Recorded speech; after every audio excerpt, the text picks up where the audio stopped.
Thank you, SIAS, for inviting me for this forum today. And thank you, Benjamin and Danny, for a very great presentation. And I'm very glad that you actually raised the question about, as you said, one of the key, both of you raised about internal controls in terms of in terms of being able to combat fraud. It's very interesting. So earlier on this year, we had I had a discussion with Jamie Allen. So Jamie Allen is the Secretary General for ACGA. And in that discussions, they work a lot with companies and have presentations with various CEOs and so forth. So in one company presentation with the CEO, he asked this question. So he asked this question. This is a CEO of a fintech company based in China. So so you could guess. So he said, "What was the one question that you wish that you got? You were asked by investors in terms of, and he said, interestingly enough, it said, I wished investors would ask a lot more about internal controls." It's a very interesting insight. I mean, they are prepared to ask, but I think that another key stakeholder, I think it's also investors, and I'm very glad that SIAS, as the investor body is choosing to also drive this agenda, because I think it's yet another stakeholder that brings in to raise the quality of companies and really, as I said, it's corporate governance. It's a stakeholder environment. And I think investors play another role in advancing internal controls and governance in a company. So with that said, I'd like to just invite people to just put your questions into the Q&A function here. Before that, I'll just kickstart with some questions with the moderators, with the panelists today. Thank you for your presentations, and really, if you could share, what do you think are really some of the red flags of fraud in organizations that both boards and senior management, as well investors, must be aware of? Perhaps you could just elaborate with some examples. Who would like to start? I'm happy to kick it off, Richard. Thank you very much. Thanks, Danny. I think from the board's perspective, I think, and key management's perspective, there are certainly, firstly, behavioral factors, right? Is there a change in behavior in key employees who oversee financials, who oversee sales, who oversee revenue generation activities, who oversee procurement, right? Are employees' behavior suddenly changing in relation to their attitudes, their engagement levels, stress levels without any identifiable pressures, sudden change in lifestyle, social circles, asking to defer internal audits or inspections without obvious reasons? I mean, so behavior is a big factor, but that's obviously dependent very much on key management being able to pick that up. The second aspect, I think, would be financial factors, right? A change completely in procurement processes, or more nuanced change in procurement processes, change in payment processes to, for example, cash-only transactions, a diversion or an alteration of payee accounts, the inability to reconcile expenses and accounts, and then changing, having multiple customers with different names or different payment destinations, or a variance in costs with no particular logical explanation. So that's financial as well, and from the board perspective. I think from the investor perspective, and both from the board's perspective in terms of receiving proposals and pitches, high returns with little or no risk, too good to be true. A pattern of delay from the investor's perspective in the issuance of reports by the management, gaps or qualifications in the financial statements, restatements in FS, changes in external auditors, a lack of diversity in independent directors or in the constitution of internal audit committees, and a lack of clarity in terms of division of responsibilities between the board and the management. I think these goes from the outsider's perspective, not so much red flags, but certainly amber flags, which I would say, raises questions. Thanks, Danny. Ben, do you have any further comments to add to that? Yes. Actually, I look at fraud in the organization at two levels. One, I think if you look back at the fraud tree that I have shown earlier, at the organizational level, it tends to be financial misstatement or financial statement fraud. On the individual level, which is on the individuals within the organization, they tend to be asset misappropriation and corruption fraud or corruption. So, like I think Danny mentioned most of it. You will see for most of these individual fraud or fraud committed by individuals within an organization, you will see changes in their behavior. Maybe one good example is I've done one of the many years ago. I was part of the team that investigated Singapore Airlines in the fraud, where the supervisor took away 36 million.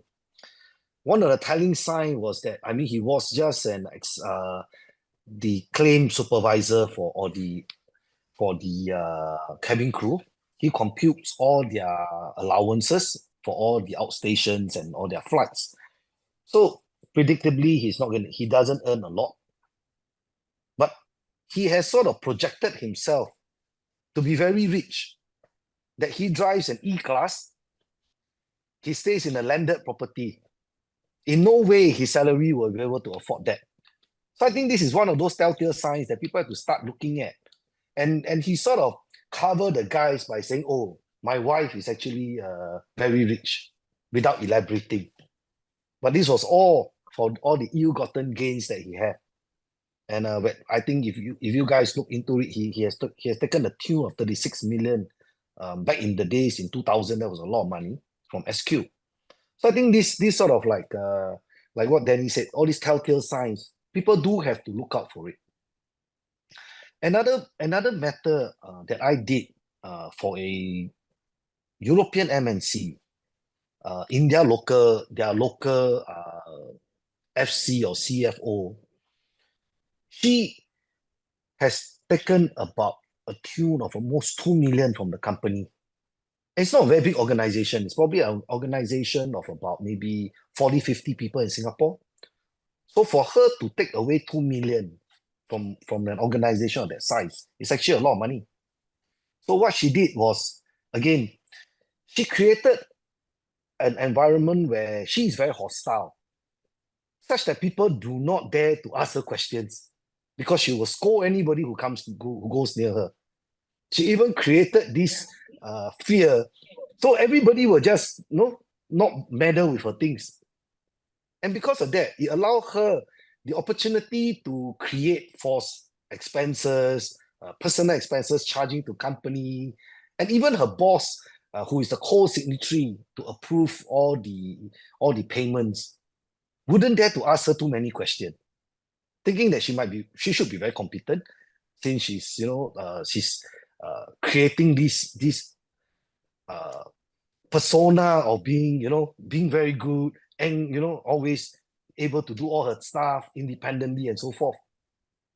But unbeknown to everyone, she took off with $2 million. So I guess these are things that people have to watch out for. And of course, I think there are just standard questions that we always do when we obtain companies' data, when we look for fraud.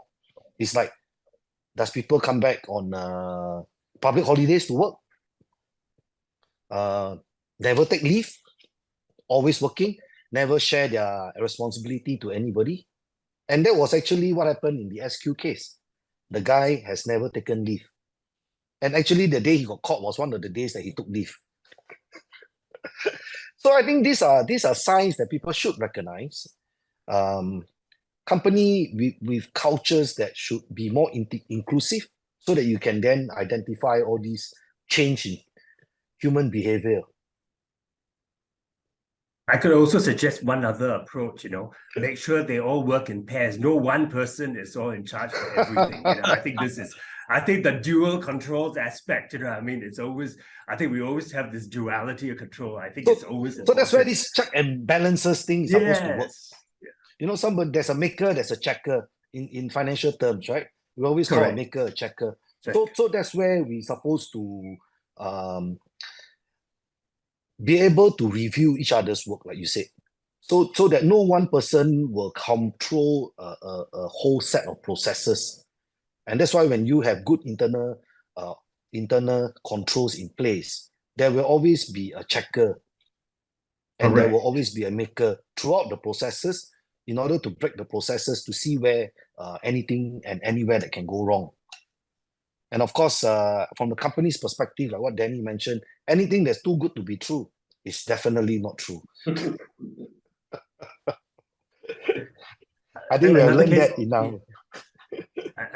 Another example which I could come to recall, so a lot of times when companies do divestments as well, especially moving and acquisitions outside their core competencies, and moving, and this is one of the really big flags. I think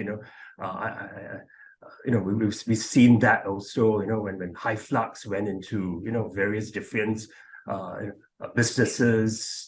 And then we've seen also, in the case of the Blumont, when they were looking at acquisitions, really active acquisitions, and how they've managed to acquire very small companies that is below that these acquisitions don't even require shareholder approvals.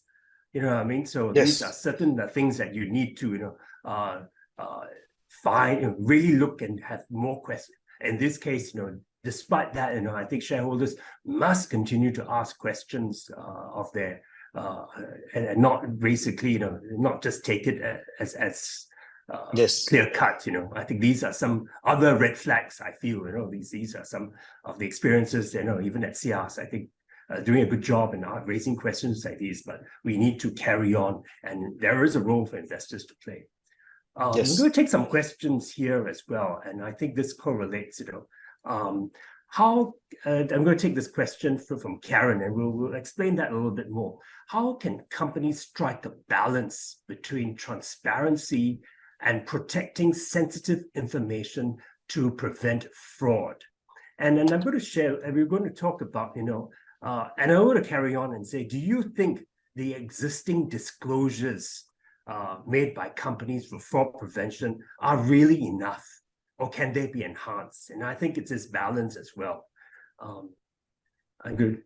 Danny, you want to start first? Yeah, I'll take the second question first. In terms of whether it's sufficient what has been done in relation to disclosure of fraud measures and what more can be done. I pick it up from the point that you made, Richard, that investors need to ask, right? So I think if one takes a step back philosophically, and if you think about it, the company's interests and the investor shareholders' interests are actually aligned insofar as they've always consistently been focused on profit, right? Financial performance, financial performance, financial performance.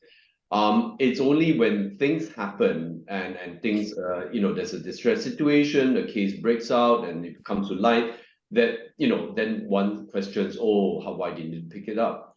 But philosophically, I think it's a lot to be said that it is not just the company itself that has to have a strong culture of having a balanced risk-taking approach, having processes and culture in place in relation to embracing fraud prevention measures, speaking up, whistleblowing, so on and so forth. But from an investor's perspective, I think it's the responsibility of ourselves as investors to actually focus on that and elevate that to the same standing as profit, right?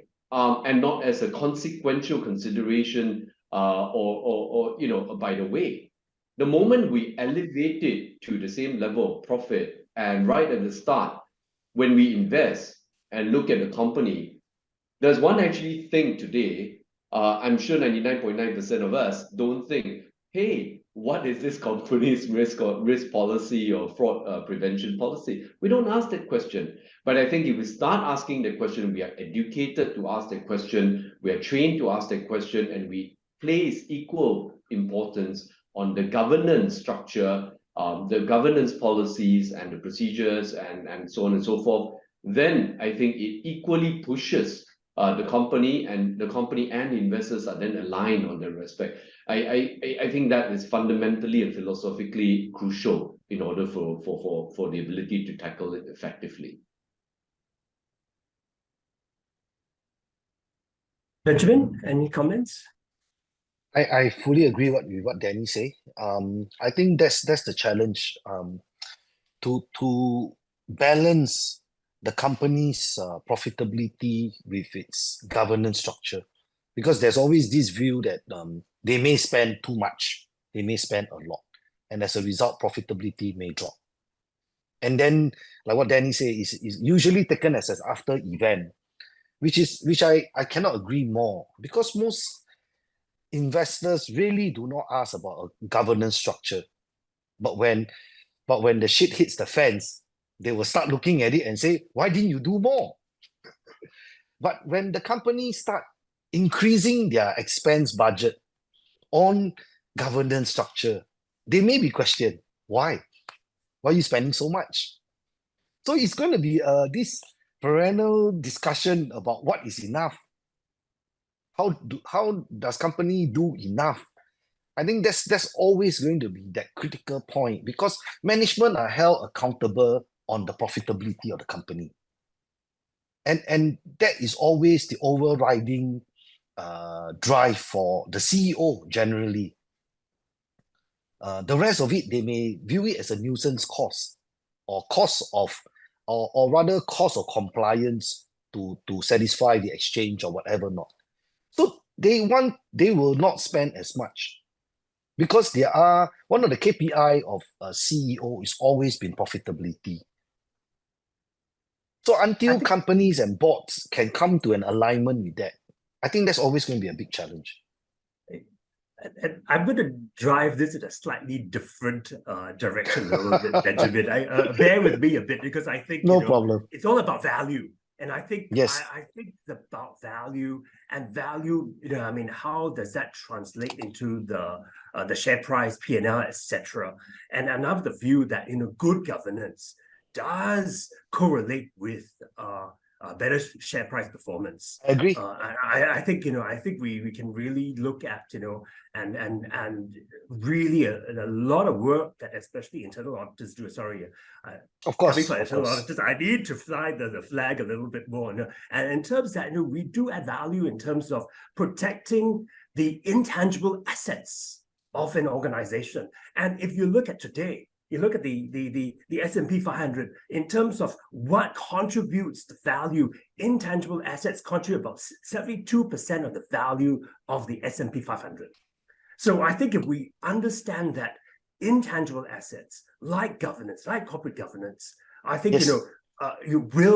People begin to see that, hey, these things actually give return. I think we need to spin the wrong side. It's not just a cost. I think a lot of organizations see this as cost. Correct. And therefore, can I reduce cost? I mean, let's not do this. So it does. I think it does generate return, and this is where a lot of work I would like to do more in this space. And I think SIAS has also done quite a bit of this research in driving this. And I think companies need to embrace this, that it does generate that value, especially intangible assets these days. Yes. So, all is not lost, people. All is not lost. There is a bright side to all this. I always say, it's not all doom and gloom. So let's, yes. So I think Eric has got this question here. Lack of protection for whistleblowers is one of the major disincentives for reporting of fraudulent activities and behaviors. How can this be addressed by board audit committees? Will legislators be a possible solution? I think, interestingly enough, I also met Pav Gill. Yeah. Pav was actually the whistleblower. Yes, a whistleblower for Wirecard, what I mean? So, and he had a tough time trying to do this, what I mean? And in actual fact, his life was even at risk. So what more can be done for whistleblowers? I think definitely this has to be a lawyer has to start with this one. Yeah, let me first kick off by saying, I think at a very basic level, right, there are two sides to the coin. One is whistleblowing, insofar as it can be done anonymously. I think the lack of protection is not so much an issue, right? One can step up, make an anonymous report to a particular forum that is available, channel that's available, that will have to be picked up by the audit committee or the compliance committee, risk committee. I think it's incentivizing whistleblowers as a starting point. I think that's where we are lacking, and we can certainly improve by way of legislation. As mentioned earlier by both Ben and I, in relation taking other jurisdictions' legislation as an example, incentivizing by virtue of financial rewards, right, flowing from that, and legislation in relation to prosecution, anonymity, non-disclosure. For example, even our own legislation in relation to money laundering. One who suspects money laundering and files a report is actually protected from having his or her identity disclosed. So that can extend further in relation to fraudulent activities and related behaviors, right? So I think certainly there's room for improvement there. But I think equally, apart from legislation, I think it's a question of culture as well. Why is it that we, as Asians, are less likely to stand up and speak up, even if on an anonymous basis? And I think that has to do a lot with education and culture, which has to be, an effort to change the mindset. Benjamin? Okay, I agree. I agree with what Danny says. But I have a couple of points to add. I have been on the receiving end of anonymous tip-off whistleblowing, where company comes to me and say, hey, we received this. Can you look at it and do something about it? The anonymous part sometimes makes it very difficult for us to reach back to the person who tipped off for more information or trying to get a better understanding, because there is no real framework as to how they report the when they give the tip off. They put it in any way that they like, and they may or may not substantiate with documents and stuff. So I find that part of it a bit challenging while trying to initiate an investigation into the company. Some companies, like you said, they have whistleblowing policies and so forth, but their anonymous line, where they are emails, they're not a call channel where you can call and they prompt you to give the level of information that you need, so that an internal review or an internal investigation can commence. So I think that's where one of the first challenges I faced when I did receive such information and try to conduct an investigation from this, and they did not leave behind any emails or anything that we couldn't get hold of them.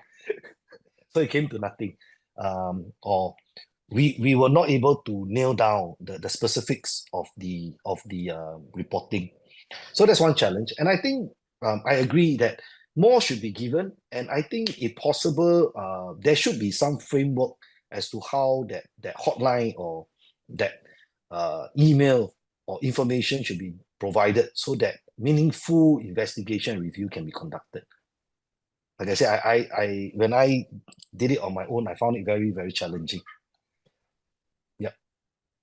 Yeah, totally agree. I think I've received also, been gone through some anonymous tip-offs, even at the time at SIAS, I received anonymous letters coming out, and it's really tough. Well, some of the, I'm going to name a company, but this particular one resulted, in the board being changed, highlighting conflicts of interest that were not highlighted, that were not declared during during those particular acquisition.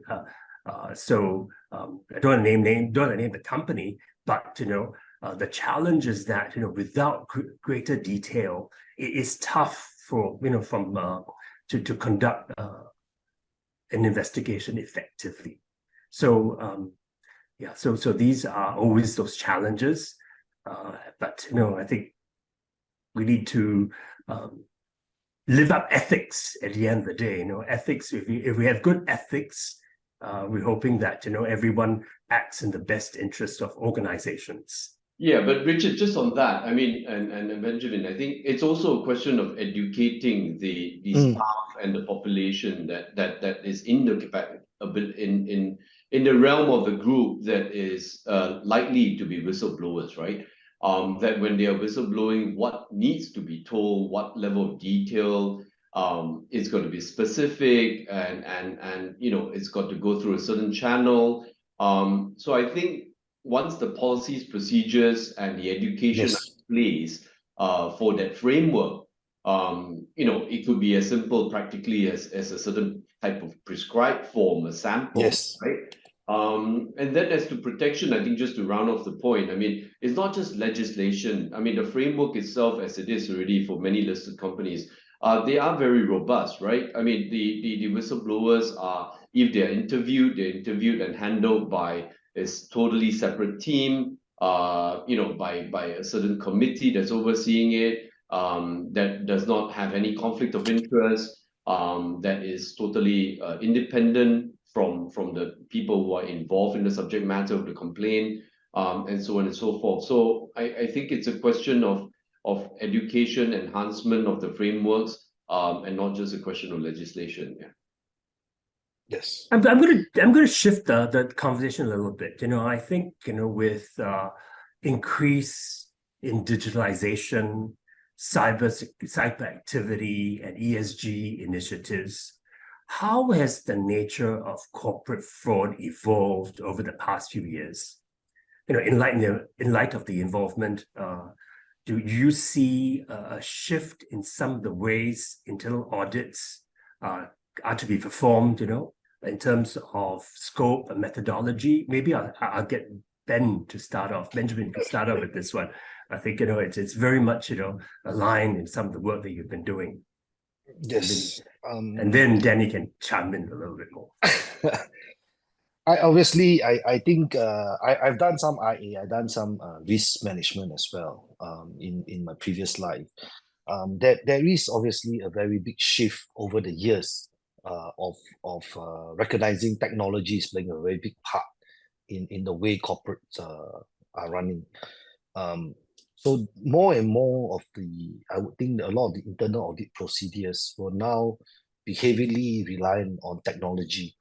And I think analytics and some of the forensic tools are now being used or employed to look at some of the procedures for internal audit as well.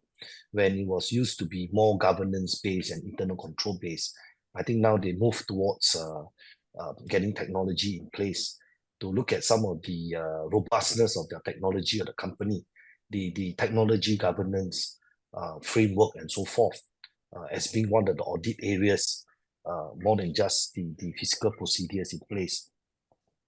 And I think with AI now becoming more and more mainstream, I think a lot of these data interrogation will be done and carried out by AI, with the proper set of boundaries being created.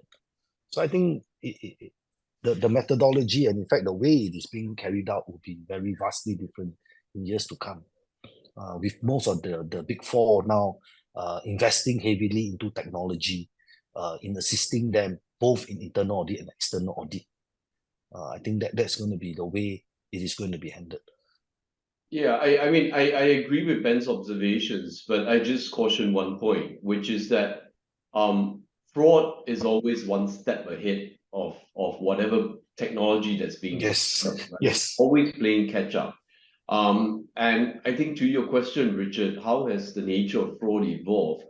As much as we're trying, we've got wonderful and increasingly ever wonderful and evolving technological tools to tackle that and to measure risk and mitigate risk. The fraudsters themselves are getting a lot more sophisticated, technologically savvy, and armed with the technology that's available to them to tap on. It's become much more sophisticated, complex, quick, instantaneous. Right? At the very basic level, the ability to generate documents electronically, which appear to be authentic documents, right? Whether in the context of letters of credit, or security documents, or letters of authorization, bank transfer, sign-offs, mandates, so on and so forth.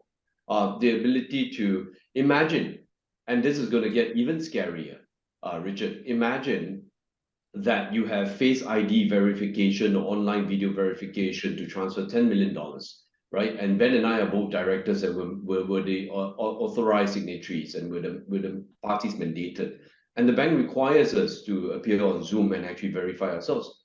The AI technology will enable us, or those that want to appear to be us, to actually forge our identities, steal identities, and online, and actually be able to appear on Zoom or Teams or whatever platform to actually verify and sign off and give verbal and physical, virtual verification for that $10 million transfer to happen. So all that's going to happen, and can technology catch up with that? I think it will always be one step behind. And then when companies that deal with, increasingly it is an asset class, it will be part of the balances of assets that will be held by companies, digital assets. They can be transferred so quickly, milliseconds, nanoseconds, all around the world, just at the press of a button, right? Held in digital wallets that are where keys are custodized in certain individuals. Ben and I having the keys can run away with 100 Bitcoin tomorrow, and what are you going to do about it? Of course, one could say governance and all that, but the nature of that asset class requires it to be held in a certain form. And if that company chooses to hold it in a digital wallet somewhere up there in the air with private keys vested in individuals, and that's the only way you can hold it, then that allows for the door to be open for fraud to be perpetrated.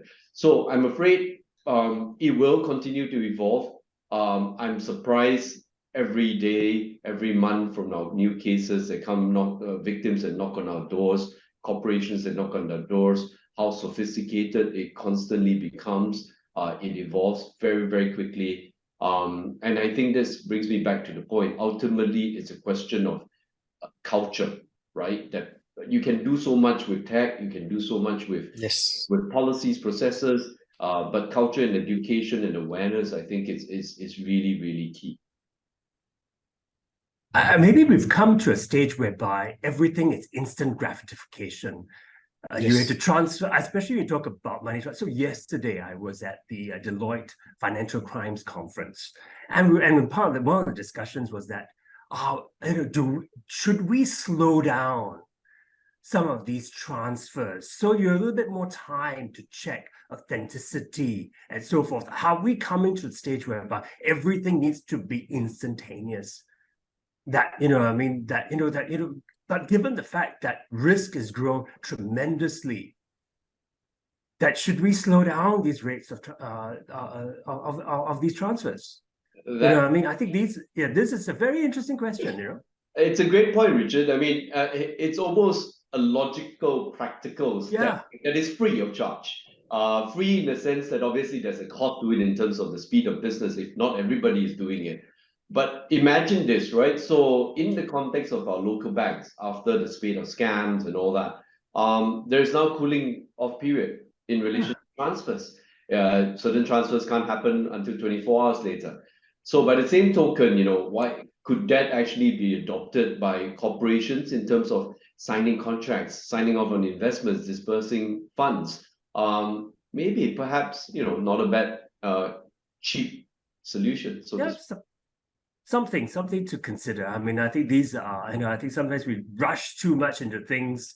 And I think if we can slow down this, and I think we'll be able to check more, have more things in place so that you prevent fraud from happening. You know what I mean? So you almost make it sound so simple. No, but I know, unfortunately, we're dealing at this speed of transaction is really, really, you know what I mean? And that's where I ask the next question. Can we audit at the speed of transaction? That's another day for another discussion. I'm not going there today. But, I think... if it seems like you're seeking to enhance the scope of and the job of auditors. Atan datang. Okay, so there is one question from Duncan, and then it's just about, I think it's about sharing. What are some gold standard traits in corporate culture that you have encountered in your careers? And I think just sharing in terms of what some examples that you've come across: good governance, good internal control environments. I think it's just sharing of some best practices that you have seen that, well, perhaps some best practices that you have seen that, companies can adopt. Let me kick this off then. I think tone at the top to me is always the gold standard.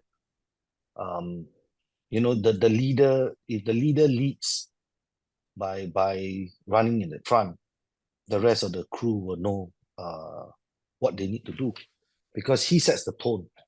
And if he shows the level of adherence to the governance, then the people below him would know that that's how much importance he plays on that. So I always find that the leader following a certain tone is the best way of how a gold standard of internal control or governance. Yeah, so to pick up from what Ben said, I mean, what does that mean, right? Practically speaking, I mean, that we've seen it exemplified in the best examples of companies or CEOs ensuring that every single governance body or sub-body, right, a committee, the audit committee, disciplinary committee, investigation committee, so on and so forth, risk committee, is actually made up of very diverse profiles, right?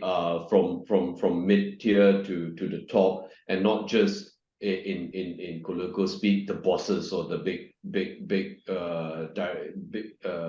executives, big name executives or the top executives. There's diversity in thought. There's diversity in background, in the roles that they play, so that it actually enhances contribution, sharing, perspectives, and the openness. So I think if there's an ability for people and the staff to see that in play actually day to day, month to month, then I think that certainly encourages the culture. Secondly, I think it's really examples of companies which have actually taken firm action, notwithstanding in the typical example, high revenue charging executive who's the top salesperson, and any wrongdoing, no matter, get sanctioned promptly and properly without any perception of a semi-cover-up or absolute cover-up. So again, the messaging, and when people see, you got to see to believe it. And I think it needs to be exemplified in a practical way for people to appreciate it and then to take the lead from that. Yeah. Another interesting point is also about purpose and culture of an organization. A lot of times we talk about it, but how much do you disclose? And I think the transparency of these disclosures. I mean, I think yesterday we were at the SIAS Governance Awards. I think these are very good examples of some of the of how companies are disclosing. So I think disclosure, communicate. That is and if anything happens, over communicate. I think it's equally important. That it's important to actually do. I think we've got one other question here. I think we've got about 10 minutes more to go. Let's going to have this question about technology, because we've talked about it. Have you come across any use case where technology such as AI is applied? I think we started to talk about it already, having technology, and really these days, I mean, you can't run away from just talking about ChatGPT even. How can that, have you used that? And I think, Ben, we started talking about it as well. I think we have always, for forensic investigation, we have always embraced technology because of the sheer volume of information, especially financial information, documentation, emails, and so forth. So we have always embraced technology. AI is obviously one of the way we see how we can integrate our investigation scope, to incorporate that, to sift out false positives with the whole round of information that we have to go through, the volumes of emails and so forth. So we are embracing those, and like I said, combing through the emails, thousands and thousands of emails. It will always be helpful with the AI. But the challenge has always been there is a teaching phase towards efficiently employing the AI.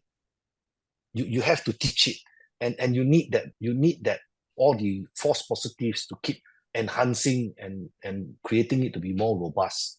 So you need a certain volume as well to ensure the efficiency usage of some of these technology. So it does, yes, we do look at them, and we do embrace them, and we do keep abreast as to what's new and coming into the market all the time.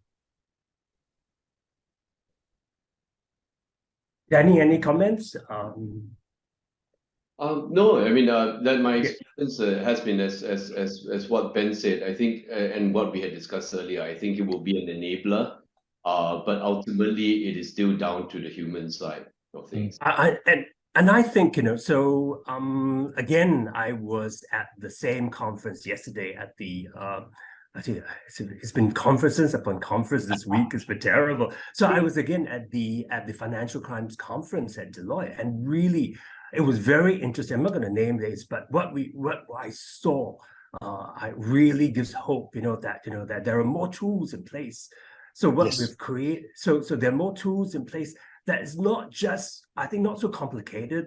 They're using generative AI that runs over Microsoft, so that, the ability to, I think the challenge has always been, I mean, we have different tools, different environments, how do you integrate all of that? So, it's very interesting to see how these tools are coming into play. And I think it will probably get a lot, we'll probably see a lot more of these tools in place over the next few years. And I think definitely, I mean, it's the challenge is that, whilst there are tools to look at, preventing fraud, there are also tools that are also being created to enhance fraud. That is that challenge, I mean, there's always this dual side, and it's something that, organizations cannot stop monitoring, enhancing, because there is always the other actors at play that trying to get you. And the same thing, I mean, I think we're in Singapore. I think every other day I'll have these calls that coming in, I mean, that, hey, it's an unknown call. Do I pick it up or not? and it's, yeah, and then thousands of emails that we receive, I mean, I can click this link, I mean, I think everyone also needs to play their part. It's not just, I mean, everyone is a holistic environment. I'm just going to, noting the time, I think we've almost come to the end. Perhaps I'd like to perhaps I'll just get a couple of minutes for Danny and Benjamin to wrap up in terms of, perhaps since we are on this topic today about, of SIAS topic about building trust, what more can companies do to improve trust as a closure, I mean? I think it's very much a lot that we've spoken to about already. Internal communication, external communication, right? I think you said, Richard, communicate, communicate, communicate. That's both two sides of the coin, both external and internal. And regardless whether it's good news or bad news, I think the more open we are about it, of course, communications can be managed. But I think transparency would create trust. Leadership in enforcement, leadership in taking on difficult issues and nailing them straight on would create trust. Being forthright would create trust. Leaving aside all the usual, having structures, processes, so on and so forth. But I think the key difference from crisis to crisis that you've seen in the last few decades, companies, despite their best intentions, do trip up, do get in trouble. Fraudsters will always be there who will try their best to get one over. And no system, process, or culture will be perfect. There will always be gaps, no matter how idealistic one would think otherwise. But I think recognizing that, then it's really being forthright about it, dealing with it front on, having a great team to assemble, to manage that quickly, efficiently, and openly. And I think that helps a lot. Thanks, Danny. Benjamin? I think you guys have said all that needed to be said. So what I have one was transparency and accountability. I guess being accountable for your actions, being able to own up that when things didn't get your way. I think that's one good way for people to understand or to forgive you and then move on, is being accountable for your actions. I think communications, like what Danny says, is very, very important. Be it good news, bad news, people will understand. An organization is not perfect, as in all human. We will mess up from time to time, and being able to own up and be transparent about it, being accountable for it, and communicate that, I think that will win a lot of trust from the investors and the stakeholders. And what I'd like to wrap up is what I mentioned earlier. Everything, in terms of governance, improving controls, is about adding value. It adds value to the organization. Focus on and doing good, doing right. I think you will end up having good results. I think Yes. that is important. Do good, do well. So we should have a anti-fraud index, right, Richard? Yeah. SIAS Choice Award. Actually, We should have a anti-fraud award, right, for a particular ListCo. Actually, there's on the SIAS website, you will find there is a report called the Business Integrity Report that talks about all this. And interesting enough, it talks about including fraud and all these aspects. And unfortunately, the Singapore does not come up on top in terms of the Business Transparency Index. I think there are reasons why. I think that's again a subject for another day. But I think SIAS has done the work over there as well. So hoping to see more of these thought leaderships from SIAS moving forward, coming alongside. And I think perhaps I think it's time to close for the day.